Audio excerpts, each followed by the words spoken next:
প্রেত চক্র। এখানে ভয় ও ভূত দুটোই পাবে। নমস্কার, তোমরা শুনছো প্রেত চক্র। তোমরা যে যেখান থেকে শুনছো সকলকে স্বাগত জানাচ্ছি প্রেত চক্রের 113 নম্বর এপিসোডে। আমি শুভ রয়েছি তোমাদের সাথে।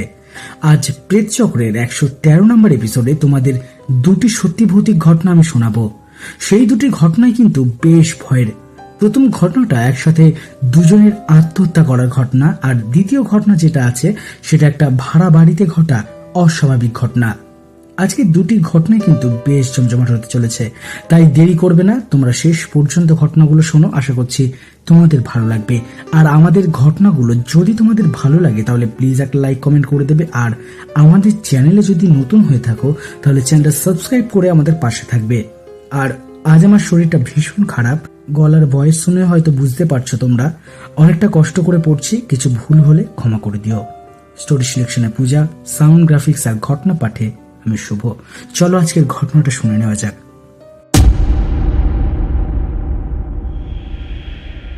আজকের এই ঘটনাটা যেটা আমি এখন তোমাদের পড়ে শোনাবো, ওই ঘটনাটা আমি একজনের থেকে শুনেছি। উনি ঘটনাটা নিজের চোখে দেখেছে। একদিন কথায় কথায় উনি যখন ঘটনাটা আমায় বলেছিল, মনে হলো ব্যাপারটা তোমাদের সাথে শেয়ার করা দরকার, তাই ঘটনাটা একটু সাজিয়ে গুছিয়ে নিলাম। যদি কোথাও ঘটনা পড়তে ভুল হয় তাহলে ক্ষমা করে দেবে। আমাদের লোকাল অনেক মানুষ শুনছে, তাদেরকেও একই কথা বলবো। এবার ঘটনাটা শুরু করা যাক। উনি যেইভাবে ঘটনাটা আমায় বলেছিল, ওনার মতো করে ওনার ভাষাতেই ঘটনাটা লেখার চেষ্টা করছি। প্রথমেই বলে রাখি, ঘটনাটা আমার এই এলাকার একটা ঘটনা। আমি লোকাল এরিয়াতেই একটা বড় কারখানায় কাজ করতাম। কারখানার নাম আমি জানি, কিন্তু গোপন করে যাচ্ছি। এটুকু বলতে পারি, ওই কারখানাতে জামা কাপড় তৈরি করে শপিং মলে সাপ্লাই দেওয়া হতো। আমি মূলত সকাল 9টায় কাজে যেতাম আর বিকাল 6টায় বাড়ি ফিরতাম। বাইরের অনেক লেবার ওখানে থেকেই কাজ করত, তারা রাতে ওখানেই থাকতো। আর রাত 9টা পর্যন্ত বাইরের গেট খোলা থাকতো, তারপরেই সব গেট বন্ধ হয়ে যেত। সময়টা ছিল দুর্গাপুজোর পরপর। অনেকেই জানো, পুজোর আগে আগে এই সমস্ত গার্মেন্টস ফ্যাক্টরিগুলোতে কি পরিমাণে কাজের চাপ থাকে।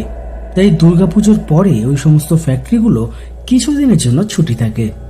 যারা মূলত বাইরে থেকে কাজে আসে তারা পুজোর সময় বাড়ি চলে যায়, আর পুজোর বেশ কয়েকদিন বাদে তারা কাজে যোগ দেয়। তাই ওই সময়টায় রাতে ফ্যাক্টরি পুরো ফাঁকা থাকতো, সিকিউরিটি গার্ড ছাড়া কেউ থাকতো না। এইরকমই দুর্গাপুজোর পরে একদিন কাজে গেছি। গিয়ে শুনি আজ ফ্যাক্টরি বন্ধ। কারণ খুঁজতে গিয়ে খবর পেলাম ফ্যাক্টরির ভেতরে কেউ সুসাইড করেছে। আরো খবর নিতে জানতে পারলাম একজন না, দুজন একসাথে সুসাইড করেছে। একজন মেয়ে আর একজন ছেলে। আমি বেশ অবাক হলাম কথাটা জানতে পেরে, কারণ একসাথে দুজনে সুসাইড করাটা অবাক করার মতোই ব্যাপার।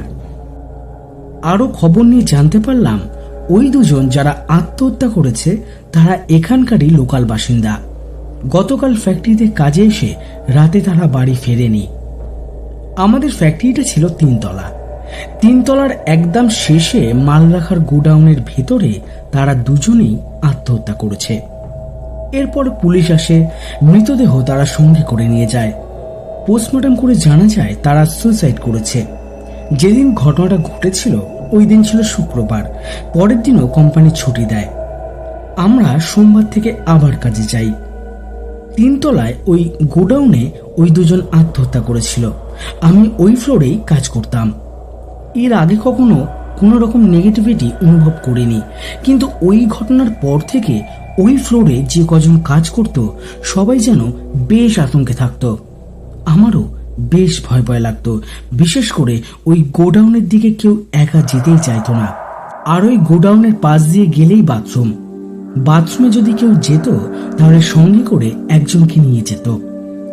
আমরা যে ফ্লোরে কাজ করতাম ওখানে সবাই মহিলা কর্মী। এইরকমই ভয়ে ভয়ে বেশ কিছুদিন কাটলো।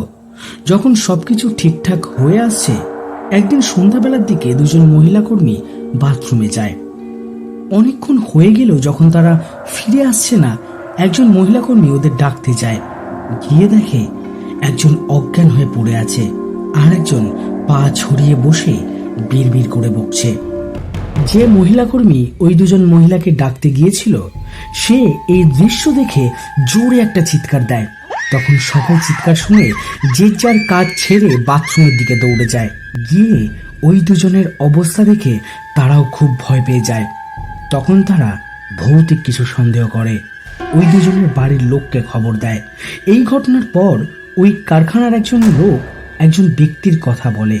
উনি এই সমস্ত ভূত ছাড়াবার কাজ করেন, এছাড়া অন্যান্য কাজে করে। ওই ব্যক্তিকে খবর পাঠিয়ে ডেকে আনা হয়।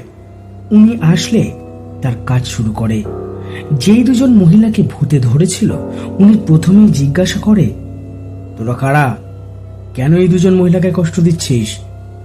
এই কথা জিজ্ঞাসা করার পরেই খুব সহজে তারা নিজেদের নাম বলে। নাম শুনে সবাই বুঝতে পারে যে দুজন এখানে আত্মহত্যা করেছিল ওই দুজনেই এই দুই মহিলার উপরে ভর করেছে। তখন ওঝা জিজ্ঞাসা করে, তোমরা কেন আত্মহত্যা করেছিলে?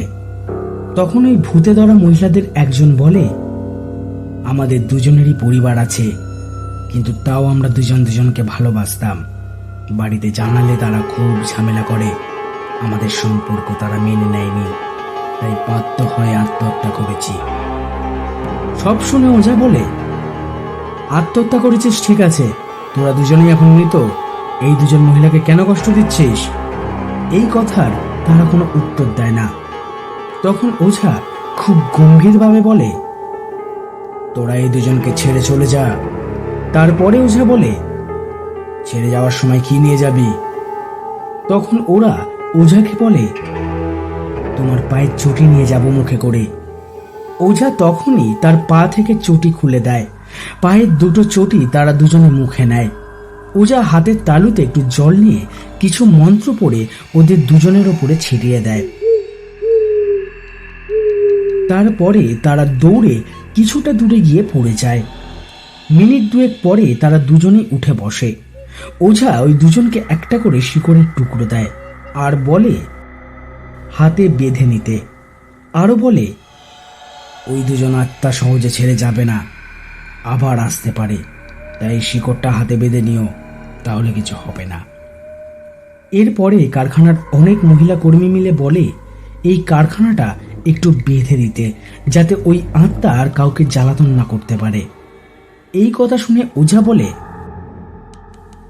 এখন তো সম্ভব নয়, আমি শনিবার দেখে একদিন এসে বেঁধে দিয়ে যাব। পরে উনি ওনার কথা রাখে। একদিন শনিবার দেখে এসে কারখানাটা বেঁধে দিয়ে যায়। এখন অনেকটাই ঠিক আছে, তাও সন্ধ্যার পরে ভয় ভয় লাগে।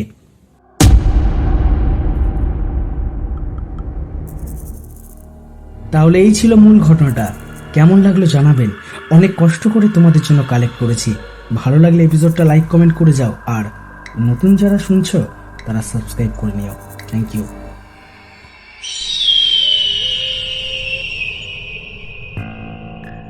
বাহ, আজকে প্রথমেই কিন্তু আমরা বেশ ভয়ঙ্কর একটা ঘটনা শুনে নিলাম। তোমাদের কেমন লাগলো ঘটনাটা? চটপট আমাদেরকে কমেন্ট করে জানিয়ে ফেলো, লাইক করে দাও। আর নতুন যারা আমাদের চ্যানেলটা ভিজিট করছো তারা আমাদের চ্যানেলটা সাবস্ক্রাইব করে নোটিফিকেশন বেলটা অন করে আমাদের সঙ্গে থেকো। আর তোমাদের কাছেও যদি এরকম কোনো ঘটনা থাকে, হতে পারে সেটা তোমার নিজের সাথে ঘটে যাওয়া ঘটনা বা কারোর কাছ থেকে শোনা ঘটনা, তোমরা কিন্তু দেরি না করে ঝটপট আমাদের কাছে লিখে পাঠিয়ে দিতে পারো। কিভাবে পাঠাবে আরেকবার মনে করিয়ে দিই, prezchakro23@gmail.com মেল করতে পারো, অথবা হোয়াটসঅ্যাপ করতে পারো আমাদেরকে। হোয়াটসঅ্যাপ নাম্বার ডিসক্রিপশনে দেওয়া আছে, সেখানে গেলে সমস্ত লিঙ্ক পেয়ে যাবে। এর আগের এপিসোডটা হয়তো তোমাদের অনেকের কাছে পৌঁছায়নি, তাই তোমাদের কাছে একটা রিকোয়েস্ট, তোমরা প্লিজ যারা আমাদের এই এপিসোডটাকে শুনছো তারা আগের এপিসোডটা শুনে নিও। আর যারা আগের এপিসোডটা শুনেছো তারা প্লিজ আমাদের ঘটনাটা বেশি বেশি করে শেয়ার করে দাও, যাতে প্রেতচক্রের সকল বন্ধুদের কাছে আমাদের ঘটনাটা পৌঁছে যেতে পারে। আর মনে রাখবে, প্রেতচক্র কোনো কাল্পনিক বা অলৌকিক ঘটনাকে সমর্থন করে না। প্রেতচক্রের কাজ শুধুমাত্র তোমাদের এন্টারটেইন করা। তা আশা করবো তোমরা ঘটনাগুলোকে খোলা মনে শুনবে। বিশ্বাস করা বা না করা সেটা সম্পূর্ণ তোমাদের ব্যাপার। চলো দ্বিতীয় ঘটনাটা শুনে নেওয়া যাক।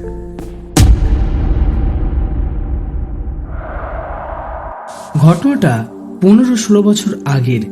তখন আমি ক্লাস 8-এ পড়ি। রিমা আমার ছোটবেলার বন্ধু। আমরা একসাথেই প্রাইভেটে পড়তাম। ওদের অনেক পুরনো একটা বাড়ি ছিল, তাই ওরা ওই বাড়িটা প্রমোটারদের দিয়ে দেয়। সেখানে এখন ওই বাড়ি ভেঙে ফ্ল্যাট তৈরি হচ্ছে। ওরা তাই এখন ভাড়া বাড়িতে আছে। প্রায় 1 মাস হয়ে গেল ওরা নতুন একটা ভাড়া বাড়িতে এসেছে। দোতলা বাড়িটা, একতলায় ওরা 4 জন থাকে, দোতলায় কেউ থাকে না। রাতের দিকে ওই দোতলার থেকে বিভিন্ন রকমের আওয়াজ আসে। প্রথমে ওরা ছুঁচো, বিড়াল এই জাতীয় কিছু আছে বলে মনে করে, কিন্তু সপ্তাহ 2 পর বুঝতে পারে এসব কাজ বিড়াল ইঁদুরের হতেই পারে না। এর মধ্যে রিমার বাবাও একদিন রাতের দিকে বাথরুমে যাওয়ার জন্য ওঠে। হঠাৎ উপর থেকে কাঁচ ভাঙার মতন একটা শব্দ শুনতে পায়।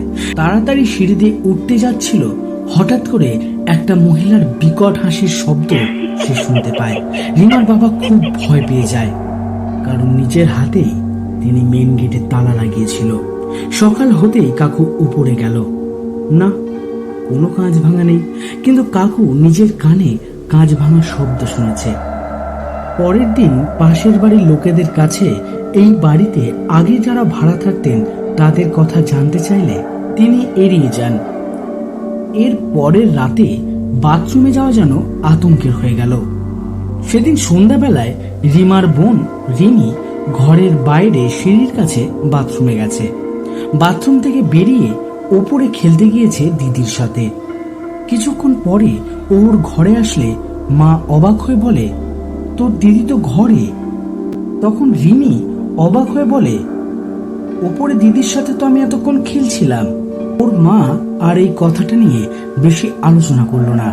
ওর বাবা আসলে ওর বাবাকে সব কথা খুলে বলে, আর এটাও বলে যে এই বাড়িতে তিনি আর থাকবে না।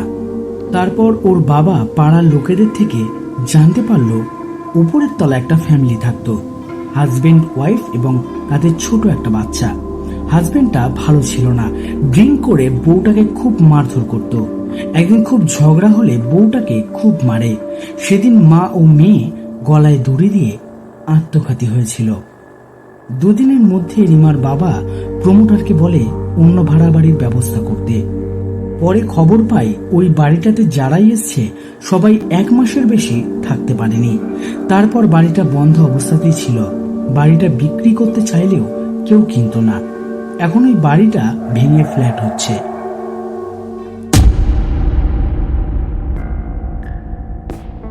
তাহলে কেমন লাগলো আজকে আমাদের 113 নম্বর এপিসোডটা? আমরা কিন্তু দেখতে দেখতে 112টা এপিসোড পেরিয়ে এসেছি। আর কিছুটা পথ গেলেই আমরা আমাদের লক্ষ্যে পৌঁছাতে পারবো।